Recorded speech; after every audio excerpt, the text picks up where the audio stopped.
ये एक करीबी खानदानी मामला है।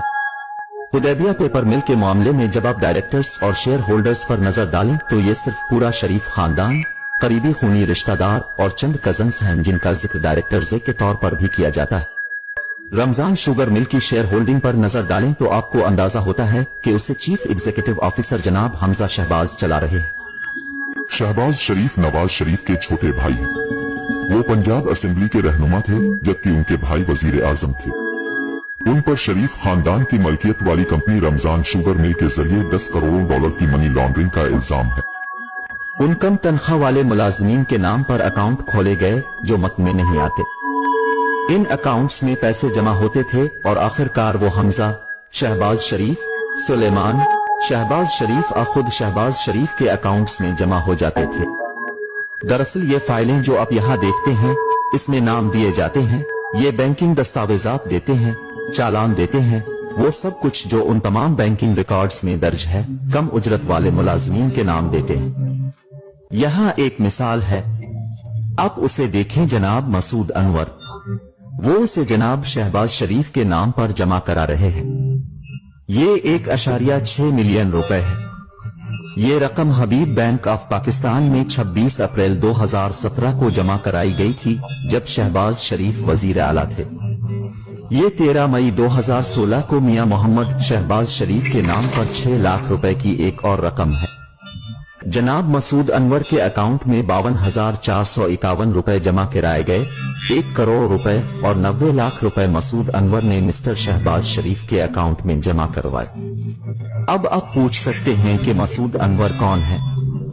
वफाकी तहकीकाती इदारे FIA की जानिब से की जाने वाली इस तहकीकात के मुताबिक मसूद अनवर थे शरीफ खानदान का निचले दर्जे का मुलाजिम।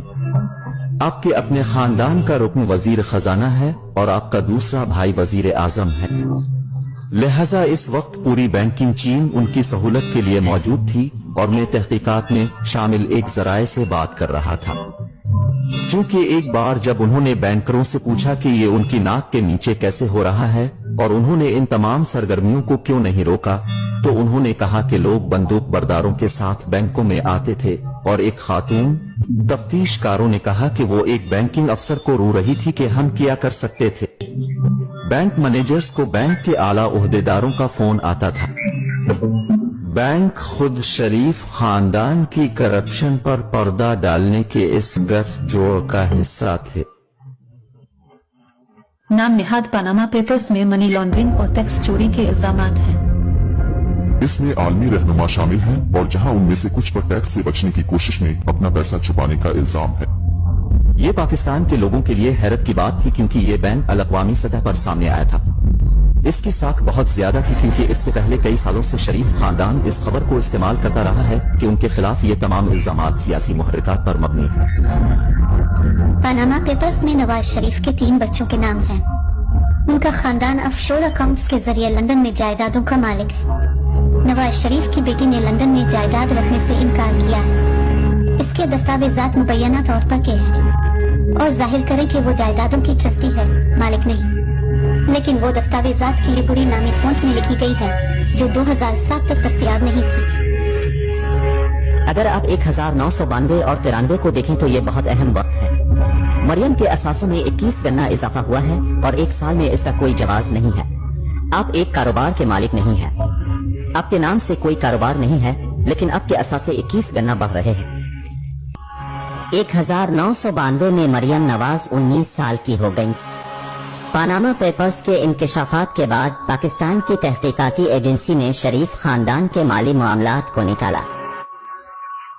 मुश्तरका तहकीकाती टीम को बुनियादी तौर पर पता चला कि मिस्टर नवाज शरीफ आमदनी के मालूम जराए से बनाए गए असासों का जवाब पेश नहीं कर सके। ये अहम इल्जामात में से एक था। मामले को फौजदारी कार्रवाई के लिए भेज दिया गया था। फौजदारी इस्तिगासा में एक मुकदमा था जो तकरीबन 1 साल तक चलता रहा और इस मुकदमे में नवाज शरीफ की तरफ से इनकी दौलत की असल लंदन में उन 4 फील्ड फेयर्स की वजाहत के बारे में एक भी जवाब नहीं आया। वो पैसा कहाँ है जो वो कभी साबित नहीं कर सके थे। शरीफ खानदान का शुमार पाकिस्तान के अमीर तरीन अफराद में होता है, लेकिन उनकी दौलत की असलियत अभी तक एक मुअम्मा बनी हुई है।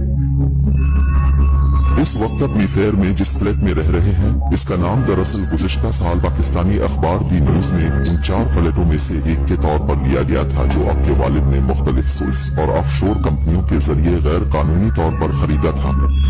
तो नहीं, जो लोग असल में इसके लिए हमें मोर्द इल्जाम ठहरा रहे हैं वो अदालत में जाते हैं और इसे साबित करते हैं। लेकिन क्या आप जानते हैं कि आप जिस फ्लैट में रह रहे हैं इसका मालिक कौन है? ठीक है, अभी ये सवाल नहीं है। क्यों नहीं? लेकिन ये वो सवाल है जो मैं आपसे पूछ रहा हूँ। क्या आप जानते हैं कि फ्लैट का मालिक कौन है?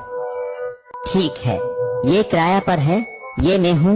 मैं किराया की बुनियाद पर फोन कर रहा हूँ, जो हर चौथाई पाकिस्तान से आता है। आप उसे जाती तौर पर किराया पर दे रहे हैं या पैसा पाकिस्तान से आता है? पैसा पाकिस्तान से आता है। मैं अपने वालिदैन के साथ रहने वाले किसी भी दूसरे तालिब इल्म की तरह हूँ। मुझे हकीकत में ये जानने की जरूरत नहीं है कि हकायक क्या है और फ्लैट्स का मालिक कौन है और कौन किराया अदा करता है और कौन मेरे गुजर बसर के लिए अदायगी करता है। लिहाजा खानदान इसका मुस्तहक है। अगरचे ये मेरी गलती नहीं थी कि मैं एक अमीर और अमीर घराने में पैदा हुआ था। मेरे दादा ने ये सब कुछ सख्त मेहनत से हासिल किया। जब आप उनसे पूछेंगे कि आपको ये पैसा कहाँ से मिला, तो वो आपको आजादी के वक्त अपने मरहूम दादा की कहानी सुनाना शुरू कर देंगे। हम हिंदुस्तान से आए थे, हमारे पास कारोबार है। सच छोटी बात यह है कि दुनिया में ऐसा कोई कारोबार नहीं है जिसके पास मनी ट्रेल ना हो। अगर आप उनकी टैक्स फाइलिंग को देखें तो ये एक बड़े सनती खानदान के तौर पर सामने नहीं आता है। शरीफ खानदान पाकिस्तान के इस अमीर घराने में कभी शामिल नहीं हुआ, लेकिन अब अगर आप पाकिस्तान के अमीर तरीन खानदानों की फहरिस्त बनाएं तो यकीनी तौर पर शरीफ खानदान टॉप 3 में शामिल होगा। हो सकता है कि टॉप 5 में इसलिए शामिल हों कि लक्समबर्ग, बरतानिया, मुत्तहिदा अरब अमारात और सऊदी अरब में उनकी कितनी जायदादें छपी हुई। अमेरिका में मुख्तलिफ बैंक अकाउंट्स में किया है, जो मालूम नहीं कि ये 4 अरब डॉलर है या 5 अरब डॉलर, ये मालूम नहीं है। दिसंबर 2018 में पनामा पेपर्स के इंकशाफात के नतीजे में नवाज शरीफ और उनकी बेटी को करप्शन के इल्जामात में 7 साल कैद की सजा सुनाई गई। नवाज शरीफ लंदन में इलाज के लिए जमानत पर हैं और लंदन से पाकिस्तान वापस आने से इनकार कर रहे हैं। नवाज शरीफ का दावा है कि उनका जवाल पाकिस्तानी फौज की साजिश है। We contacted Priti Patel MP, the Home Office Minister, to ask her why Nawaz Sharif, who had overstayed his British visitor visa by 2 years, had not been extradited from Britain.